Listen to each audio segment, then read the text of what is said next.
Welcome to your Daily Writing Habit, episode number 130. If you are writing a book or thinking about it, or maybe you've started writing a book and are having some trouble finishing it, you are in the right place. I'm your host, Christine Whitmarsh. If you're looking for me online, you can look for Christine Inc., I-N-K, like the stuff you write with. And I'm so excited because we are on day 9 of my 10-day content challenge here on your Daily Writing Habit. If you've been looking for some guidance on the social media and online content aspect of being an author, I have designed this challenge especially for you. And I've covered all sorts of fun, awesome, exciting topics related to content marketing. And here's today's inspirational quote about content and the stories it tells. If you can take your personality and inject it into the message you share, you'll be one step ahead in the content marketing game. Jason Miller. All right, on to day 9, and I'm so excited to have Shannon Sharesky. She is my website and online marketing presence manager and so much more with me on today's call. Welcome, Shannon. Thank you, Christine. Yeah, so go ahead and introduce yourself. I hope you like the title that I just kind of made up for you because you're so much everything to me. That works. I'm still trying to find a title for myself. So my name is Shannon, and I really basically the title I've been using lately is small business strategist and marketing manager because I do help with the strategy as well as the marketing, and have been working for the last couple of years, especially thanks to several referrals from you, quite a few authors. Awesome. That's a great way of describing it. So let's move into the content marketing. And what are your overall do's and don'ts for creating visual content? My number one do and don't, it's both a do and a don't for creating visual content right now, is do be super, super careful with where you are getting imagery from. In the past few years, there have been a lot of free image sites come up. Unsplash is one. And I happen to single that one out because it's the one that happens to be singled out in the news lately, where you can find supposedly free use images to be able to use for commercial uses. However, what they're finding now is that people are actually uploading to those sites illegal images. So we're finding that people are getting notifications and they're getting bills and they're having to pay fines, even though they can prove they downloaded it from a free use site. The free use site, their terms of service actually makes them not liable for any of that, and it puts the responsibility on the person who's downloading the image to ensure that it actually is a free use image. So my number one do is, number one don't is stop using any free image sites, and number one do is to start purchasing images, licensing those images. You can do it really cheaply through sites like depositphoto.com. That's a great tip. I'm mentally going through my website now, as you probably are too.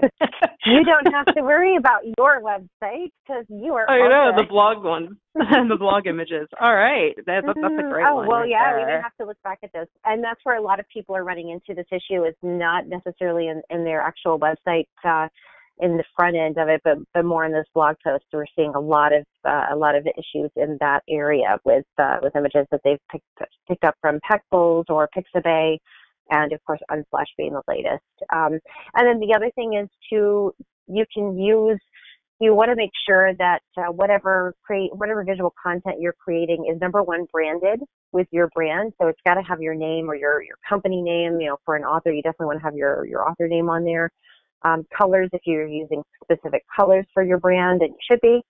All of that stuff, just to make sure so that when it's shared by other people, that everyone knows where it actually came from. And yes, there are ways that can be edited out, but for the most part, most people aren't going to do that. Number one, they don't know enough to do it, and number two, they're too lazy. And you can really, really easily do things like that with a simple system, a simple program called an online platform called Canva.com, Canva.com.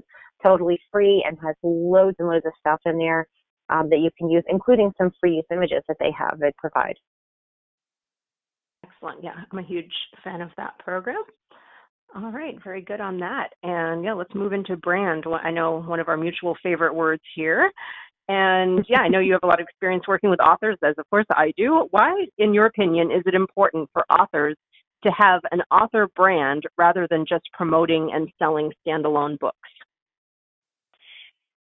It's super important because once you're an author, it's normally one of two reasons that you become an author. You either become an author because you have a story to tell, and then that ends up launching some form of business, even if it's nothing more than selling your books, future books as well, and getting speaking engagements. Or you have a business and you've written a book to help support that business or to promote that business. Either way, you want everyone to know that those things are connected. So having that brand, number one, increases that recognition. When someone sees your name, you know where that came from. If you think back to, I know his brand has changed a little bit over the years, but if you think back to the 80s and 90s when Stephen King was first becoming a really major author, everyone knew his brand. You knew it when you saw it. So a couple of years ago when Stranger Things came out, as soon as that logo came up on the screen, everyone immediately recognized and related that to Stephen King, which, because that show goes just back into that time period, works out really well for them.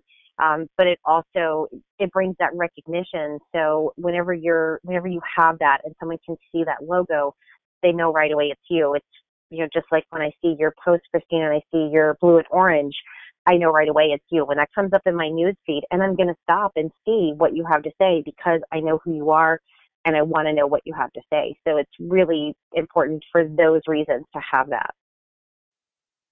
That's so great, because what I'm hearing is that, brand gives you kind of like a psychological, even, just like a subconscious edge that just using, words and images alone wouldn't give you. So anything that you can do, especially with how many authors are publishing books, how crowded the marketplace is, how we're all being just inundated with so much messaging and, so many things through social media every day. If you can have some sort of identity that gives you like a psychological, like, oh, I know who that person is, I say go for that itch. Mm-hmm. Absolutely. And there's also the psychological aspect of it that pertains to your readers. Most of the time, most authors are in a certain genre or they write a certain type of book. And when you're doing that, there's a specific emotion. One of the big things about storytelling is emotion. Whether you're writing a memoir or you're telling a fictional story, you want them to have a specific feeling. And a lot of that feeling comes in from those colors. You really can set the tone and let people know what to expect. And it's going to be one of those things where, again, when you see it, I'm going to know right away if I'm going to relate to you. I happen to be a thriller and horror fan. Those are my favorite genre of books. So when I see that dark and the dark black and the dark grays and the reds, I know that's going to be my kind of book. Very good. Awesome. So let's look at kind of like the other side of this coin. So speaking of horror, what is the horror of an author not having a fully formed brand yet? So let's imagine that scenario. So if we have an author that has not created a brand, but they still obviously have to create visual content to promote their book, where would they even begin? And obviously we know the ideal situation is have a brand, but for some reason if they don't, what are some basics on creating visual content? My number one solution for that would be to create your brand at that point. If you don't have it yet, and I can't tell you how many authors I've worked with in the past few years, especially who did not have a brand. When we started looking at colors and in the creation of a book cover or on a website, we created that actual brand for the author themselves. So if you can work it in and if you can get that in there, and it doesn't have to be crazy expensive. I know, you can branding and logo creation can really run anywhere from, $500-$600 to thousands of dollars. You can get something put together fairly simply. If you're willing to do some of the legwork yourself, much cheaper. And I do, provide services from one end of that, to the other. So it really just depends on what you can do at that time. But literally, if you're bootstrapping it and you have no other choice, go into Canva.com is definitely, that's my go-to place. Go in there. They have some font matching tutorials in there. They've also got some different tutorials on colors. take a look at the psychology of colors, just do the research and figure out both what you like, you got to look at what you love and then what's going to work for your readers and kind of marry those two things together. And you can come up with some really basic, simple systems. Keeping in mind that the logo that you're using, your name, whatever, can be a simple font. It doesn't have to have a ton of imagery in it. It can just be that as simple as a font and a color. That's great, and I love that point that you made that branding services can go down as low as $500 or $600, and I say low in comparison to the full range because I think a lot of authors maybe aren't aware of that. They hear branding and they think of the high end, and then you think from the standpoint of all the time and money you've invested as an author in your book. And, you just put to the cover design and everything and marketing and everything like that. And you're going to get to the point of brand and say, no, I'm not going to do that. It's just, that might be the decision between people finding and reading, and buying and reading your book and not doing so. So it's just like at that point, look at what you've put into the book and say, is it really a reasonable decision to put all this time and money into producing and marketing my book? And then make this one decision to not create a brand, the thing that might literally help people find my book. Absolutely, and that's one of the biggest mistakes that I find a lot of business owners, not just authors, make. They'll brand or kind of create imagery for one thing, for their one thing, but not for their overall brand. And once you get started on that book and you're creating that book cover, you've already got a designer involved and their hands are in it and they're already picking things. Why not go ahead and the majority of designers at that point would probably give some kind of special deal. I know I offer it for a book cover and creating at least a basic logo and a simple brand style guide so that you have something to start from. That's great. Yeah. So where to start? Ask your cover designer if they can help you. That's the starting point. Good. Absolutely. So other than the mistakes and the do's and don'ts we've talked about so far, what are some other mistakes that you see authors make in their overall content marketing strategy? Not having a content marketing strategy. That's the number one. So many authors write an amazing book and then put it out there and then they do absolutely nothing as far as content marketing. And content marketing is not just writing blogs. It's everything. So content marketing is everything from your Facebook post to your Instagram post, whatever platforms you want to be on, to your blog post, to any audio. You're queen obviously right now of audio, and creating this audio, different little audio snippets, and creating the videos and things in YouTube. All of that is a content. So creating a strategy and having a way of making all of that work together will save time, it will save money, and it will absolutely increase people finding your book, people finding out about you, and more than anything else, the SEO on your website. So the number one thing is to have a content marketing strategy, an actual plan. If you don't know how to do that, get someone who can help you create that strategy and put it all together. Number two, take that content that you're using in one place and find a way to curate it and use it throughout all of your platforms that where you can reach your audience. And then number three, actually creating new content. A lot of people throw up a website and they never create another blog post. And when you don't do that, what happens is your SEO will drop. I have a client who I've worked with recently who we just did a ton of work about 3 months ago to really get her SEO up and going. And it was doing phenomenal. Like we had just amazing results in just a month. But then they did not do anything new on their website. There were no changes. There were no content changes. There was no new blog posts. And so she just emailed me the other day saying, hey, what's going on? My visits are dropping and my overall SEO is dropping. And I said, you're not adding anything new. So that's the number one reason for having it. So those are the top three things to watch out for and make sure that you're actually doing to ensure that you are getting the most out of your content. That's awesome, and I love that point, and that's a point I frequently make to my authors because I have one of my authors, Russell Redenbaugh, he said once in a quote, what are you, a content one-trick pony? Or he said, you go to all the trouble of, you go to all the trouble. I mean, we're authors. We have such an advantage in terms of creating content that the rest of the population is, as you know this from doing websites for business people that maybe they aren't writers, they don't consider themselves writers, and you're just begging them. I know website people are constantly begging for content. As authors, hey, you guys, we know how to write words and sentences. We are like so much cooler than everyone else. Sorry to everyone else listening to this, but it's mostly authors who listen to this. Yeah, so that's what Russell was kind of pointing out. Russell was pointing out, you go to the trouble of putting all this genius in your book. Usually, 50,000 word book is a standard business size book. You have all this genius, all these genius ideas, all these stories, and then you never say anything ever again in your content. It's just like, well, who wrote your book then? Like, what are you, a content one-trick pony? So, yeah, that's a great point. Absolutely. It's definitely, that's one of the things that you'll see over and over and over again. So, keep in mind that you have that 50,000 words, you have that book. You can always pull content from that. And I guarantee you, when you were putting that book together and editing it, or if you were working with a ghostwriter, that ghostwriter or editor was pulling things out and saying, that doesn't go, and let's pull this out. Those are all bits and pieces that you can turn around and use in other pieces of content. So you can do whoever, did you see in chapter 3 of my book where I talked about blah, blah, blah? Well, here's the story behind that. There's always things that you can use from your book and create new content from that.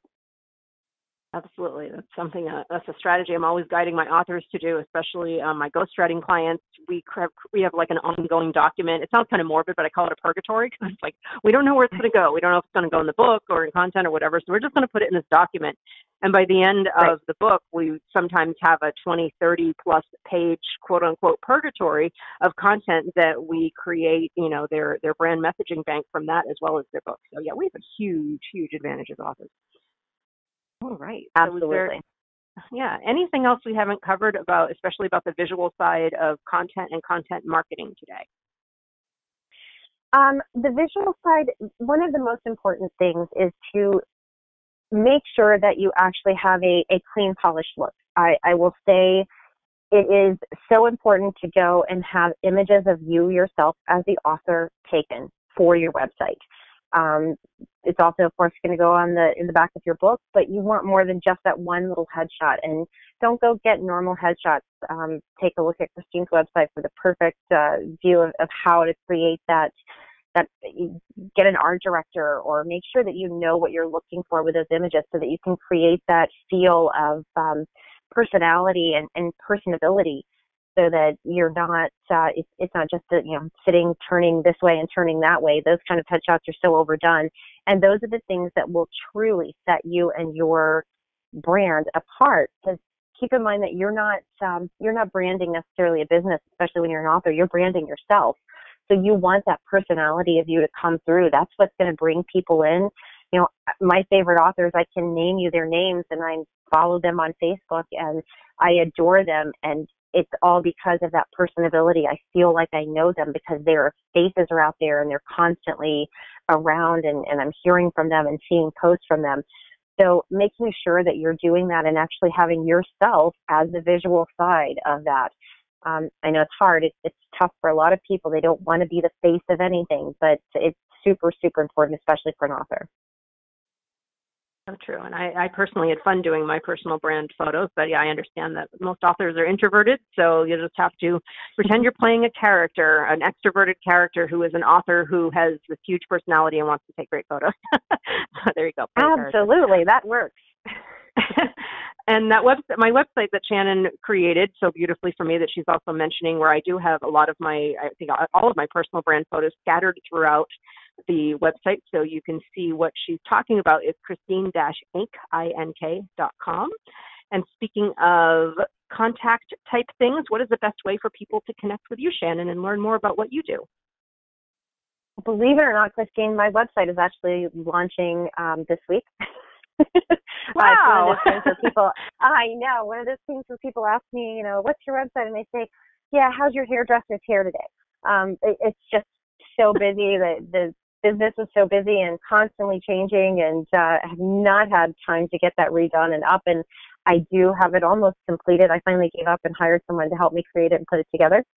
And so we're going to have that launching this week. So the best way to reach me is actually going to be through my website, which is www.creativeapogee.com, and that's creativeapogee.com.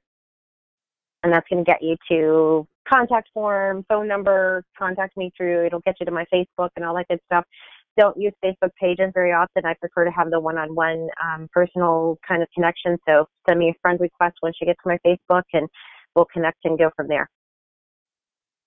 Awesome. And I know what you're saying about the cobbler's son has no shoes, the same reason, and there's a whole other story there that I've talked about on your daily writing habit quite a bit about why the ghostwriter, me, needed to hire a ghostwriter to write her memoir. And that's why the web designer needed to hire a web designer. So I reached out to a mutual friend of ours and said, you gotta help me. And we actually spent 2 or 3 days last week really just going through and putting everything together. So now I'm just doing the actual build, and it'll be going live in the next couple of days. So by the time this airs, it'll be live and up there and looking beautiful, I hope. And you can catch all my typos and let me know what they are.